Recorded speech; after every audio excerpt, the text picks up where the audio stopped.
Uzanguni katika imani, leo nakumbusha moja ya jambo ambalo ni muhimu sana. Usijaribu kulifanya, hata ikitokea ni bahati mbaya, usitaki kulifanya jambo hili. Jambo lenyewe adhulma. Dhuluma, ndugu zanguni, kwa namna yoyote ile, kwa jambo lolote lile, usielekee kuifanya dhuluma. Usifanye dhuluma, usimdhulumu mtu haki yake. Usitumie ubavu uliokuwa nao kwamba una nguvu kubwa.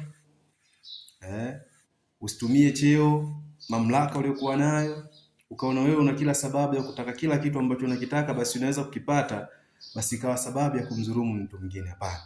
Kwa Mtume Muhammad sallallahu alaihi wasallam ametuambia kwamba dua ya madhulumu inakubalika moja kwa moja, yani dua ya mtu aliyezulumiwa haina pazia mbele ya Allah subhanahu wa ta'ala.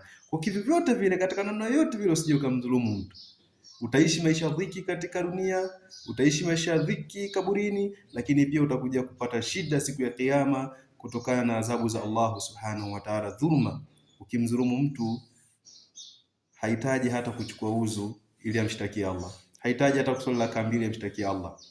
Kule kunungunika kwake, malalamiko kwake mbele Allah subhanahu wa ta'ala, Allah anamjibu. Kwa ndugu zanguni, na wahusia katika jambo hili, msimdhulumu, tusidhulumu ndugu zanguni katika imani.